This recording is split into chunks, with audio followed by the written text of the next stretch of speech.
Kaya magandang hapon mga Kayay TV. Nandito po tayo ngayon sa Himlayang Pilipino. Libingan ng mga namatay. Makikita niyo po dito puro bulaklak na lang ang natitira mga Kayay TV. At mga lapida, yan na lang po ang mga alaala ng lahat ng mga namatay, gaano man po natin sila kamahal. O lahat po ng mga mayayaman o mahihirap na tulad natin mga Kayay TV. Diyan talaga po ang punta ng mga namamatay. Kaya habang nabubuhay po tayo mga Kayay TV, kailangan natin maging mabuti sa ating kapwa para baunin nila ang kabutihan natin dito sa mundo. Makikita nyo po dito ang Himlayang Pilipino ay peaceful. Napakalinis po ito mga Kayay TV.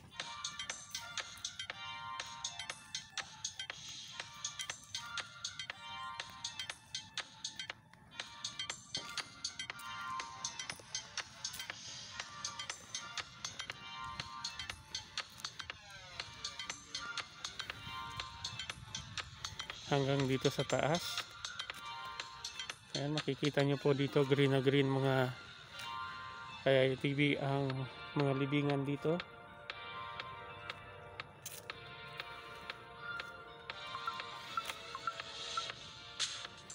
Kahit saan man po tayo makarating ay magiging alaala na lang po yan sa atin mga Kayay TV kapag namatay po tayo. Napakalaki po nitong Himlayang Pilipino mga Kayay TV.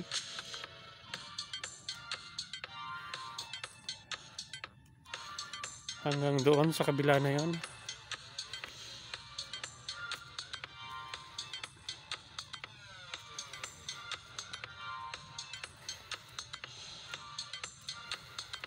Tumbukon.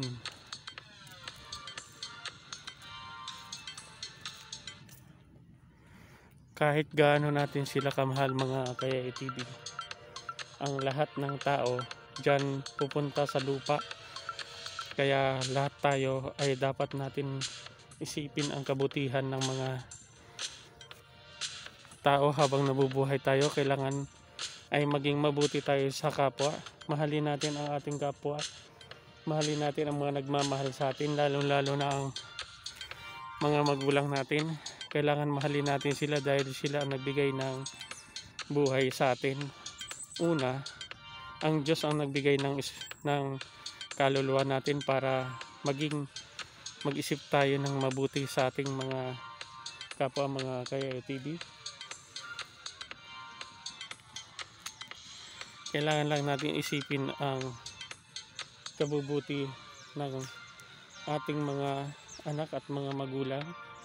Katulad po nito, pwede natin silang ihimlay dito sa mabuting kalagayan mga Kayay TV. Swerte po yung mga nakabili ng lupa dito. Kaya kung gusto nyo pong bumili ng mga lupang lot ay pwede nyo po akong kontakin. Meron po tayong mga binebenta sa San Jose del Monte, Bulacan na ganito mga lupa. Ayan.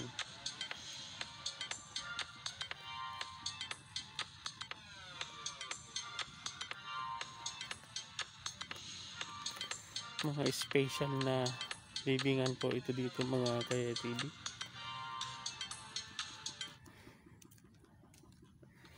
Bawat isa ay merong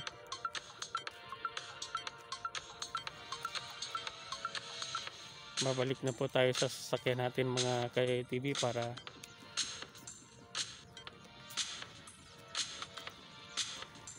bumalik sa tahanan, magtrabaho. Binisita lang po natin dito ang libingan ng papa ng ating boss na si Cara Events Philippines.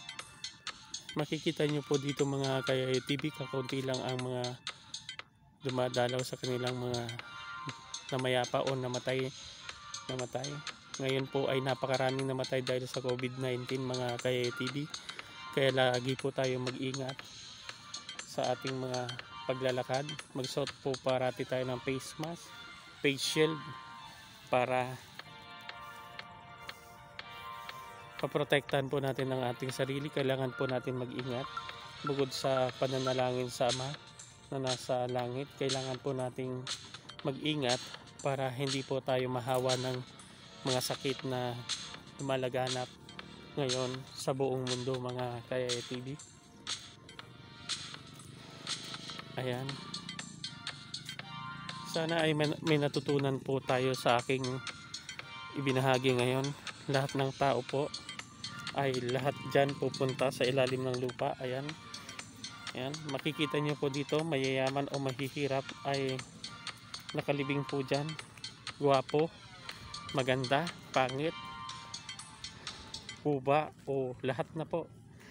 Lahat ng katawan natin ay dyan pupunta sa ilalim ng lupa, mga Kayaya TV. Kaya sa lahat ng mga magaganda dyan, mga guwapo, mga pangit o anuman, mga Kayaya TV, kailangan po natin ay gumawa ng mabuti, tumulong. Siyempre, kailangan natin manampalataya sa Diyos amang nasa langit, dahil siya lang po ang magbibigay sa atin ng buhay, kung hanggang saan lang ang buhay natin, mga Kayaya TV. Ayan, maraming salamat, mga Kayaya TV, sa lahat ng mga nanonood ng Super Yayo TV and Kara Events Philippines. Lagi po akong sumasaludo at nagpapasalamat sa lahat ng mga nanonood ng Super Yayo TV and Kara Events Philippines. Maraming salamat po.